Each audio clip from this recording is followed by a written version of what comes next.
Jean-Marc Germain, bonsoir. Vous êtes député PS des Hauts-de-Seine. Vous êtes un proche de Martine Aubry. Alors, question toute simple, est-ce que vous irez manifester demain aux côtés des étudiants contre cette loi travail ?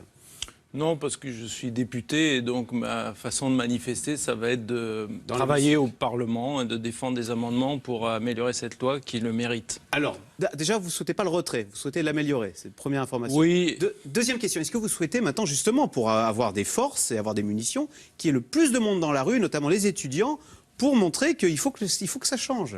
Moi, je trouve que c'est important que les citoyens se mobilisent. Et en plus, sur quelque chose qui est très important pour eux. Vous savez, si cette pétition, elle a eu...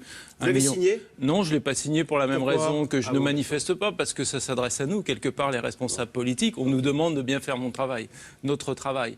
Et donc, mais en revanche, je pense que c'est très important qu'il y ait ces expressions, parce que vous savez, le travail, les conditions de travail, ça concerne tout le monde. Il y a un paradoxe en France qui est que le travail, c'est la première valeur devant la famille, devant la réussite professionnelle, devant l'amour, et qu'en même temps, il n'y a que 18% des Françaises et des Français qui se trouvent bien sur leur lieu de travail. Je crois que ça exprime beaucoup cela. Et moi, ce que je souhaite, c'est qu'au fond, cette loi, elle puisse reprendre cette question-là. Pourquoi est-ce qu'on n'est pas bien dans son travail en France ? Et je crois qu'à travers ça, c'est comme ça qu'on rendra les entreprises compétitives et c'est comme ça qu'il y aura l'emploi au bout de la clé. Cette loi, elle vise aussi à faire diminuer le nombre de chômeurs, à faire en sorte que les patrons embauchent plus. Mais avant de rentrer sur la forme, d'abord, juste hier soir, rue de Solferino, il y a eu un débat entre les socialistes. Vous y étiez. Et il y a notamment eu Martine Aubry qui a quand même... On va l'écouter, Martine Aubry, qui a un tout petit peu taclé, je trouve, assez méchamment, Myriam El Khomri. On écoute Martine Aubry.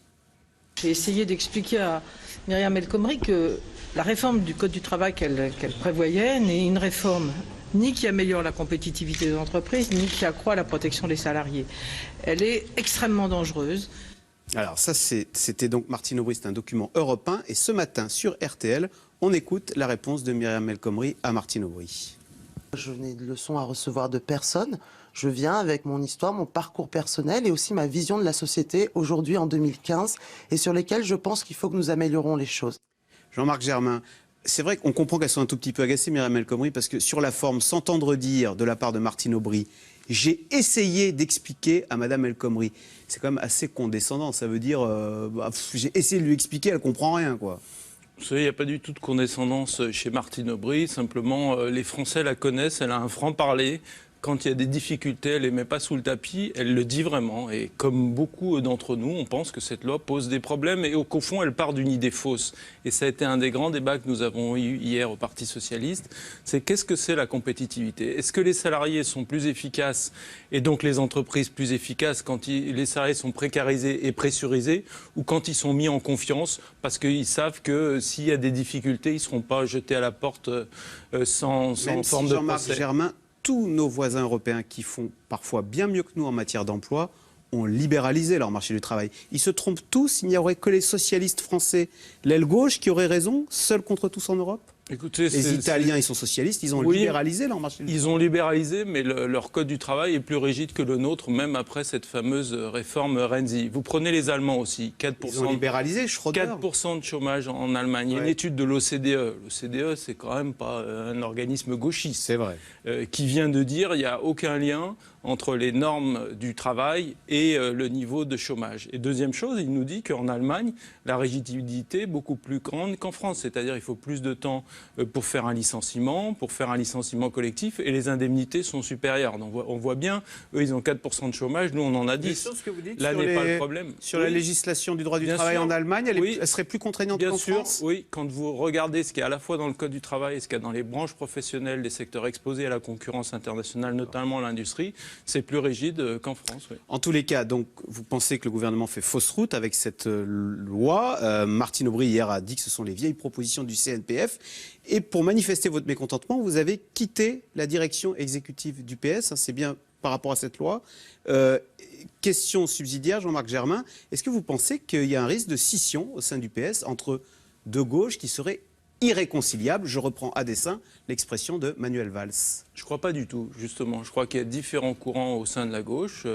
Monsieur Macron en représente un, qui est celui du libéralisme, à la fois pour l'économie et pour les questions de société aussi. Et cette gauche peut s'exprimer au sein du PS. Bien sûr, et elle le doit, mais elle doit débattre. Elle ne doit pas prétendre que l'autre gauche que moi j'entends incarner, que j'appelle social-démocrate, qui est tout à fait consciente des difficultés du pays, qui ne propose pas de dépenser l'argent par les fenêtres, mais qui pense que ça doit se faire par le consensus, par la négociation entre les patrons et les syndicats. Il y a tout à fait la place au débat, et cette gauche-là, que je veux incarner avec d'autres, elle n'est pas du tout archaïque. Elle dit quoi? Elle dit que la modernité, par exemple, c'est s'occuper de la nouvelle économie.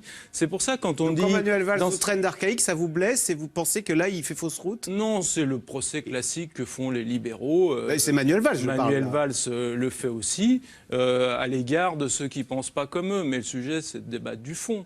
Quels sont les enjeux du moment? Pour moi, c'est l'écologie, la nouvelle économie et ce qu'on a appelé la ghettoisation de la société, c'est-à-dire comment on fait pour l'écarter en difficulté. Moi, c'est ça que j'ai envie de faire en politique. Et ça, c'est l'avenir, c'est pas de l'archaïsme. Donc ces deux tendances peuvent très bien s'exprimer, coexister au sein du PS. Mais mettez-vous à la place des Français qui entendent des députés comme vous combattre une loi proposée par un gouvernement socialiste qui va être soutenue par la droite. C'est quand même compliqué. C'est-à-dire que vous combattez votre gouvernement et c'est la droite qui le soutient. Oui, c'est compliqué. C'est pour ça, au fond, que je quitte la direction du Parti socialiste et que je dis je fais passer mes idées avant mon poste. J'étais numéro 3 du Parti socialiste, chargé des affaires internationales. C'était un travail qui était important pour moi, un travail militant. Je ne suis pas payé pour ça, parce que certains me demandent si j'étais payé. Mais à un moment donné, quand vous êtes en désaccord... Ouais. Il faut faire passer vos idées. Il ne faut pas quitter le parti comme l'a fait Pouria Amirchahi.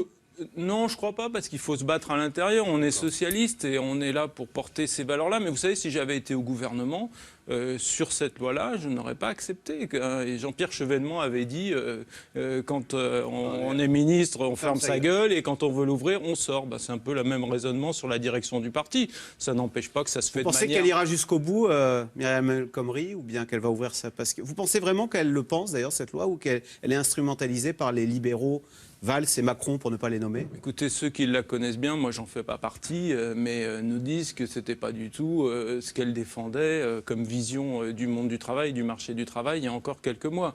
Mais c'est pas ça le sujet. Vous savez, dans cette loi, pourquoi est-ce qu'on ne demande pas le retrait total? Parce qu'il y a une très belle idée, mais qui est réduite pour l'instant à la portion congrue, c'est cette idée de sécurité sociale professionnelle. C'est-à-dire comment on fait dans un monde... d'activité. Oui, le compte personnel d'activité, mais au-delà de ça, vous savez, maintenant on est appelé à changer de métier plusieurs fois. Parfois on exerce 2 métiers, on est salarié puis auto-entrepreneur. Comment, dans ce monde-là, on peut être protégé? Quand on est au chômage, on peut être formé pour retrouver du travail. On peut progresser professionnellement et on peut être sécurisé et ne pas perdre son travail du jour au lendemain sans indemnité. Jean-Marc Germain, vous ne craignez pas que demain, s'il y a beaucoup de monde dans la rue, ça affaiblisse terriblement votre camp, terriblement la gauche, et que dans un an, vous vous retrouvez avec la droite au pouvoir qui proposera des mesures bien plus libérales que celles qui sont aujourd'hui proposées par ce gouvernement de gauche? Oui, mais vous savez, il ne faut pas... Il faut être pragmatique à un moment, non, quand même? Il faut pas se cacher des différences quand on en a. Vous savez, moi, on m'a appelé député frondeur à un moment, vous savez pourquoi?